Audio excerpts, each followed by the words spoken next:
to Rising Suns Academy.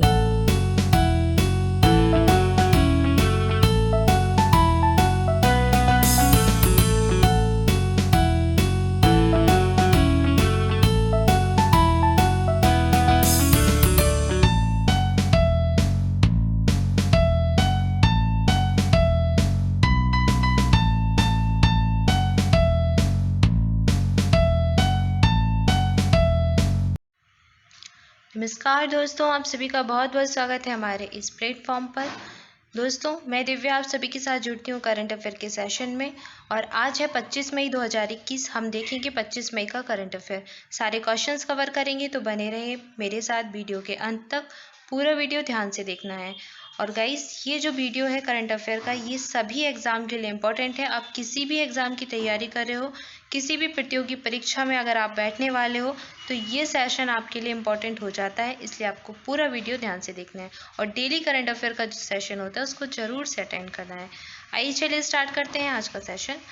देखते हैं पहला प्रश्न क्या है। पहला प्रश्न है, अंतर्राष्ट्रीय राष्ट्रमंडल दिवस कब मनाते हैं? इंटरनेशनल कॉमनवेल्थ डे कब सेलिब्रेट किया जाता है?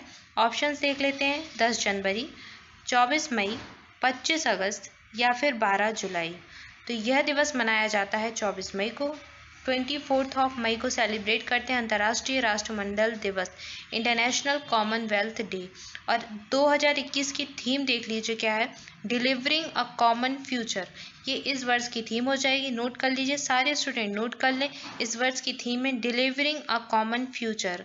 और कब मनाते हैं? 24 मई को मनाते हैं इंटरनेशनल कॉमनवेल्थ डे। अच्छा, बात हो रही है कॉमनवेल्थ डे की। कॉमनवेल्थ गेम्स के बारे में भी आपने सुना होगा। होते हैं ना, राष्ट्रमंडल देशों के बीच कॉमनवेल्थ गेम्स आयोजित किए जाते हैं। और आगामी जो 2022 में गेम्स होने वाले हैं, कॉमनवेल्थ गेम्स, ये कहाँ पर होंगे? ये होंगे इंग्लैंड के बर्मिंघम शहर में। कहाँ पर? इंग्लैंड के बर्मिंघम शहर में 2022 में कॉमनवेल्थ गेम होंगे। इंपॉर्टेंट पॉइंट है, नोट कर लीजिए।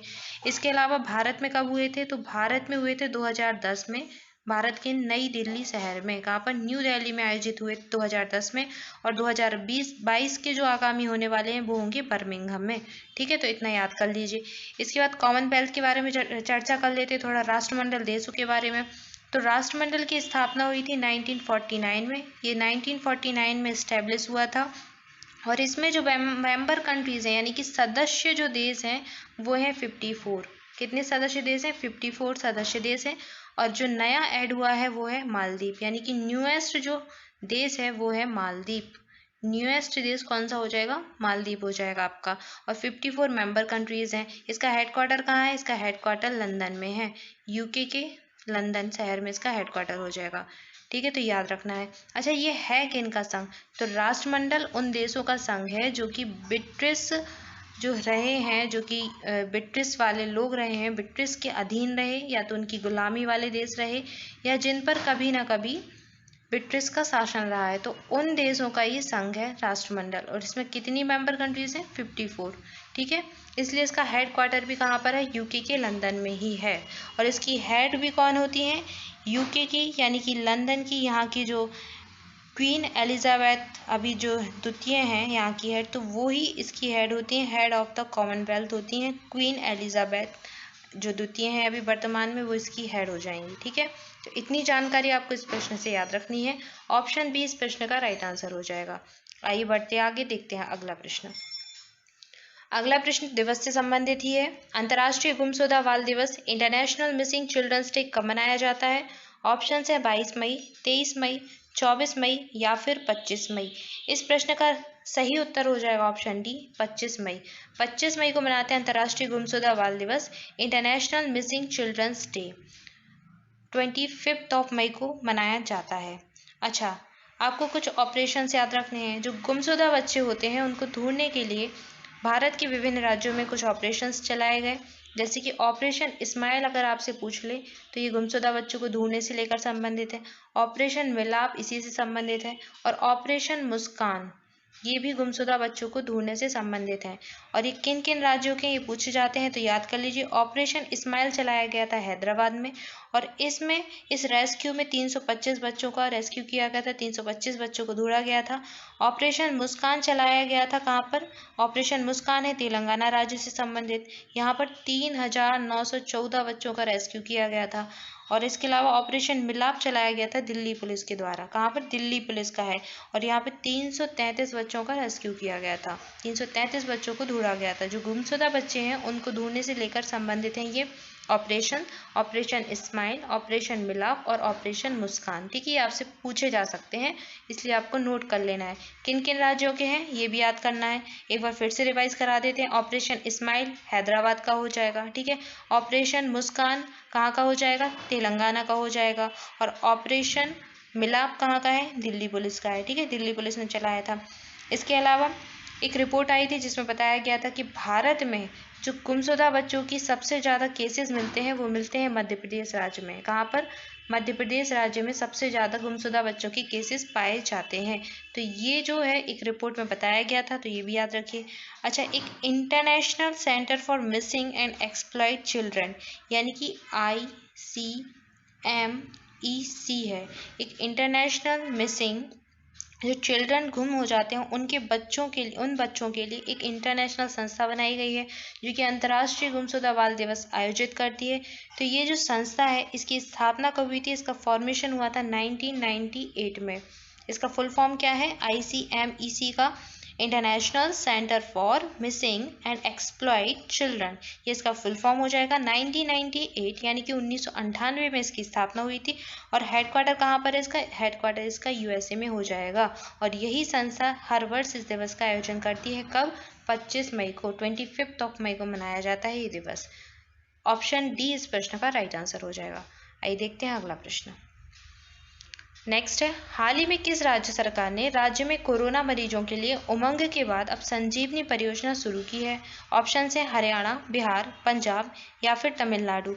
इस प्रश्न का राइट आंसर हो जाएगा ऑप्शन ए हरियाणा। तो हरियाणा राज्य के द्वारा अब संजीवनी परियोजना प्रारंभ की गई है। ये परियोजना किससे संबंधित है? ये कोरोना के रोगियों से संबंधित है। इस परियोजना के द्वारा हरियाणा जो राज्य है वहाँ पर कोरोना के मरीजों को इलाज उपलब्ध कराया जाएगा। अगर आपसे पूछ ली जाए कि उमंग परियोजना कहाँ की है तो ये भी हरियाणा की थी, और संजीवनी परियोजना भी कहाँ की है? ये भी हरियाणा की है। ऑप्शन ए इस प्रश्न का राइट आंसर हो जाएगा। तो जो हल्के और मध्यम लक्षणों वाले कोरोना के मरीज होते हैं उनको देखभाल देने के लिए, उनके घरों पर ही इलाज की सुविधा उपलब्ध कराने के लिए संजीवनी परियोजना खोली गई है, यह प्रारंभ की गई है। और ये उन ग्रामीण क्षेत्रों में चिकित्सा देखभाल का विस्तार करेगी जहां पर वायरस की दूसरी लहर फैलने की संभावना अधिक है, ठीक है, और जहां पर लोग अभी कम जागरूक हैं। तो ये उन ग्रामीण क्षेत्रों के लिए योजना प्रारंभ की गई है। संजीवनी परियोजना किस राज्य की है? हरियाणा की। उमंग परियोजना किस राज्य की है? हरियाणा की। दोनों याद रखनी है, ठीक है, दोनों कोविड से संबंधित हैं। तो इस प्रश्न का जो राइट आंसर है ऑप्शन ए हो जाएगा हरियाणा। आइए देखते हैं अगला प्रश्न। अगला प्रश्न है आपके लिए, अंतर्राष्ट्रीय हॉकी महासंघ यानी कि FIH के अध्यक्ष निम्न में से कौन नियुक्त किए गए हैं? ऑप्शन है मार्क कोड्रोन, अनिल कुमार सचदेवा, नरेंद्र बत्रा या फिर कमल त्यागी। इस प्रश्न का राइट आंसर हो जाएगा ऑप्शन सी नरेंद्र बत्रा। तो अंतर्राष्ट्रीय हॉकी महासंघ के अध्यक्ष दोबारा से नियुक्त हुए हैं नरेंद्र बत्रा। इससे पहले भी यही थे और अभी एक बार फिर से ये नियुक्त हो गए हैं। ऑप्शन सी इस प्रश्न का राइट आंसर हो जाएगा। आइए देखते हैं अगला प्रश्न। अगला प्रश्न है आपके लिए, हाल ही में मोनाको ग्रांड प्री फार्मूला 1 की ट्रॉफी निम्न में से किसने जीत ली है? ऑप्शन है लुइस हैमिल्टन, सेबेस्टियन बीटल, निको रोचबर्ग या फिर ऑप्शन डी है मैक्स वेरस्टेपेन। इस प्रश्न का राइट आंसर हो जाएगा ऑप्शन डी मैक्स वेरस्टेपेन। तो मैक्स वेरस्टेपेन ने मोनाको ग्रांड प्री फार्मूला 1 की ट्रॉफी अपने नाम कर ली है। माँ से मोनाको, माँ से मैक्स, याद कर लीजिए आप। 2021 की इस वर्ष की जो ट्रॉफी है इन्होंने अपने नाम कर लिया मैक्स वेरस्टेपेन, ठीक है, और ये इनके करियर की 12वीं जीत है, ठीक है, और इस सत्र की यानी कि 2021 की दूसरी जीत है इनकी और करियर की 12वीं जीत हो जाएगी। और मैक्स वेरस्टेपेन है, इन्होंने 25 अंक हासिल किए इस जीत में, और इसके साथ ही ये पदक तालिका जो चैंपियनशिप तालिका होती है उसमें लुईस हैमिल्टन से 4 अंक ये आगे हो गए हैं। ठीक है, तो ये भी आपको याद रखना है। Max Verstappen Monaco grand pre formula 1 की ट्रॉफी जीत ली है। ऑप्शन डी इस प्रश्न का राइट आंसर हो जाएगा। आइए देखते हैं अगला प्रश्न। अगला प्रश्न है, हाल ही में किस राज्य के जो मुख्यमंत्री हैं उन्होंने वात्सल्य योजना की शुरुआत की है, वात्सल्य योजना की घोषणा की है? ऑप्शन से बिहार, उत्तराखंड, झारखंड या फिर असम। इस प्रश्न का राइट आंसर हो जाएगा ऑप्शन बी उत्तराखंड। तो उत्तराखंड के मुख्यमंत्री ने शुरू की है वात्सल्य योजना, और ये योजना किससे संबंधित है? तो कोविड के टाइम यानी कि कोरोना की महामारी के बीच जिन बच्चों ने अपने माता पिता को खो दिया है, तो उन बच्चों की देखभाल से संबंधित योजना है वात्सल्य योजना। यानी कि जो बच्चे उत्तराखंड के जो बच्चे अपने माता पिता को कोरोना की वजह से खो चुके हैं, उन बच्चों की देखभाल, उनकी पढ़ाई का खर्चा और उनके खान पान की व्यवस्था, उनकी शिक्षा, रोजगार हेतु प्रशिक्षण, हर चीज़ की व्यवस्था करवाएगी उत्तराखंड की राज्य सरकार। कब तक? 21 वर्ष की आयु होने तक। उन बच्चों की 21 वर्ष की आयु होने तक उत्तराखंड की सरकार उनका पूरा खर्चा उठाएगी, पूरी देखरेख करेगी। तो वात्सल्य योजना बच्चों से संबंधित है। ठीक है, कहाँ की? उत्तराखंड की। उत्तराखंड के मुख्यमंत्री कौन है? तीरथ सिंह रावत, और उन्होंने ही इस योजना की घोषणा की है। ऑप्शन बी इस प्रश्न का राइट आंसर हो जाएगा। अच्छा, क्या ऐसी ही योजना किसी और राज्य के द्वारा शुरू की? जी हाँ, बिल्कुल। तो आंध्र प्रदेश सरकार ने भी कोरोना की वजह से जिन बच्चों ने अपने माता पिता को खोया है, उनके लिए फिक्स डिपॉजिट की व्यवस्था की है। कितने? 10 लाख रुपए का फिक्स डिपॉजिट कराया जाएगा उन बच्चों के नाम, और 25 वर्ष की आयु होने पर इन बच्चों को ये राशि प्रदान की जाएगी।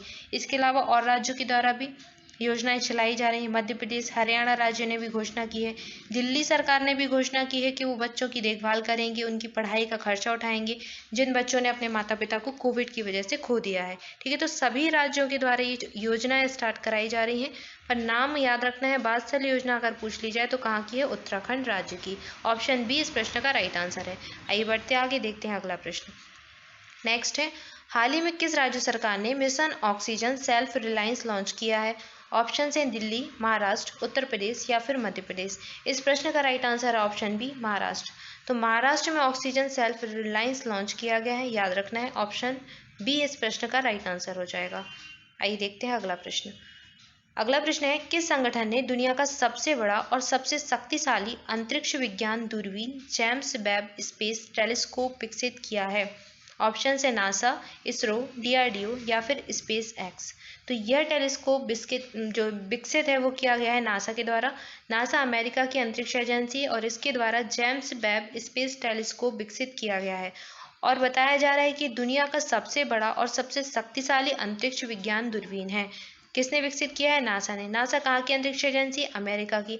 इसरो कहाँ की अंतरिक्ष एजेंसी है? भारत की। इसरो की स्थापना कब हुई थी? 15 अगस्त 1969 में इसकी स्थापना हुई थी। इसकी स्थापना की डेट बहुत पूछी जाती है, एग्जामिनर्स की फेवरेट डेट है ये, तो आप सभी को याद कर लेनी है। कब हुई थी इसरो की स्थापना? 15 अगस्त 1969 में। और डीआरडीओ की स्थापना कब हुई थी? डीआरडीओ की स्थापना हुई थी 1958 में। ठीक है, तो ये भी आपको याद रखना है। और स्पेस एक्स अमेरिका की एक प्राइवेट कंपनी है जो कि अंतरिक्ष कार्यों से ही संबंधित है। ठीक है, तो आपको ये सभी याद रखना है। ऑप्शन ए इस प्रश्न का राइट आंसर हो जाएगा। आइए बढ़ते आगे, देखते हैं अगला प्रश्न। अगला प्रश्न है, सच कहूँ तो किसकी आत्मकथा है? ऑप्शन से हर्षवर्धन सिंह, कामनी देवी, नीना गुप्ता या फिर सुरेश मुकुंद। इस प्रश्न का राइट आंसर है ऑप्शन सी नीना गुप्ता। सच कहूँ तो इनकी आत्मकथा है, और हाल ही में इसका विमोचन है वो होने वाला है। नीना गुप्ता, सच कहूँ तो। ठीक है, ऑप्शन सी इस प्रश्न का राइट आंसर हो जाएगा। आइए बढ़ते आगे, देखते हैं अगला प्रश्न। नेक्स्ट है, परमाणु ऊर्जा आयोग के किस पूर्व अध्यक्ष का 23 मई 2021 को दिल का दौरा पड़ने से निधन हो गया? ऑप्शन है के.एन. व्यास, श्री कुमार बनर्जी, राहुल सचदेवा या फिर अनिल कुमार। इस प्रश्न का राइट आंसर है ऑप्शन बी श्री कुमार बनर्जी। तो श्री कुमार बनर्जी का अभी हाल ही में निधन हो गया है, और ये किससे संबंधित है? ये परमाणु ऊर्जा आयोग से संबंधित है। परमाणु ऊर्जा आयोग की ये पूर्व अध्यक्ष हैं।